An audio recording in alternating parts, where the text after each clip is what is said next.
করেন নাই, এখন আপনি কাঠপুতুল হয়ে আরেকজনের কথায় কথা বলতেছে, শুধু করে টেবিলে হাত চাপে আপনার ভূমিকা পালন করছেন। আমি চাই আপনি শহীদ জিয়া সন্তান হিসেবে এবং আমাদের দেশনেত্রী খালেদা জিয়ার সন্তান, যোগ্য সন্তান হিসেবে আপনার ভূমিকা পালন করুন প্লিজ। আমার সন্তান চলে গেছে, আমি একটা মা হাহাকার ভুলে নিয়ে রাস্তাঘাটে কেন ঘুরবো?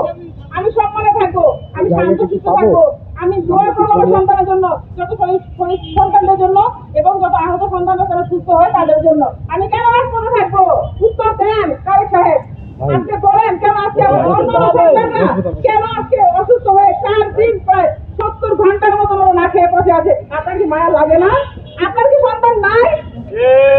আমাদেরই সন্তান, হাজি আমারই সন্তান, আমার ইয়াসিন জামান আমার সন্তান, এই ছেলেগুলো আমার সন্তান। ওটা যদি কিছু হয় আপনাকে কিন্তু আল্লাহ মাফ করবে না, আমরাও মাফ করবো না, এই জাতি আমাদেরকে মাফ করবে না।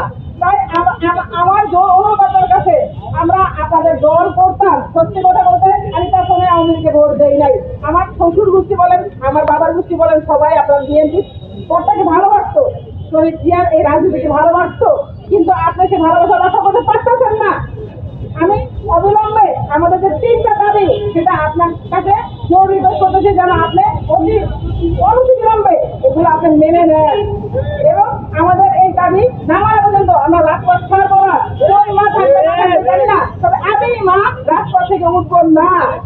ওদের সাথে প্রয়োজনে আমি জীবন দেবো, তারপর আমি জুলাই নষ্ট হতে দিব না।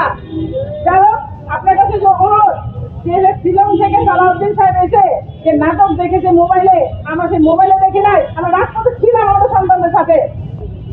যে রক্তে আমার সন্তান, আমার গায়ের রক্ত কিন্তু আমার সন্তান জন্ম হয়েছে। আমার সন্তান যদি এতটুকু সিদ্ধি হয়ে যে জীবন দিতে প্রস্তুত থাকে, সে সন্তান কিন্তু আমি গর্ভ ধারণ করেছি।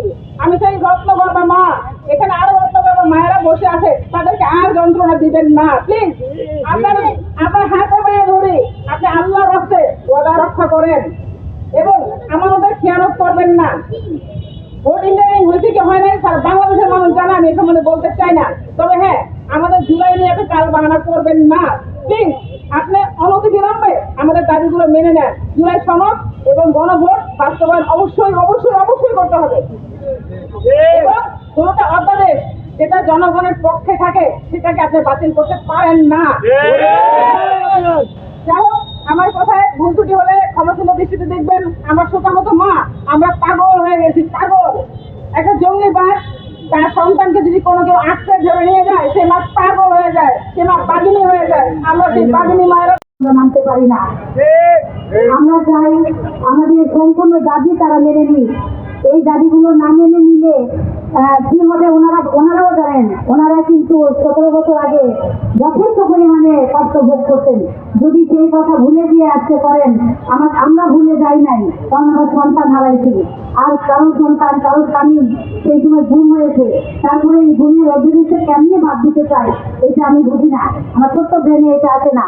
আমি শুধু এতটুকু বলে যেতে চাই যে ওখানে গুমরা হয়েছিলেন তারা অনেকেই সংসদে আছেন, তারা কেমন করে এটা মেনে নিচ্ছেন? তাহলে কি আমরা ধরে নিব তারা গুম হননি? তাহলে কি আমরা ধরে নিব ইলিয়াস সাহেব যেভাবে মেরে ফেলে তাকে ক্ষেতের মধ্যে সিমেন্ট দিয়ে মেরে ফেলা হয়েছে, পানিতে ফেলে দেওয়া হয়েছে, সেটা কি মিথ্যা? এই জন্য কি এগুলো বাদ দিতে চাচ্ছে? কিন্তু আমাদের সন্তানরা রক্ত দিয়ে সেটা মিথ্যা নয়। তাই আমরা এগুলো মেনে নিতে চাই না। আমাদের যদি এভাবে পথ চলতেই হয়, তাহলে আমরা দীর্ঘ মেয়াদি করেই পথ চলবো। তাও আমাদের দাবি আমরা আদায় করে নিয়েই ছাড়বো ইনশাল্লাহ। এই বলে আমি আমার বক্তব্য শেষ করতে আলহামদুলিল্লাহ।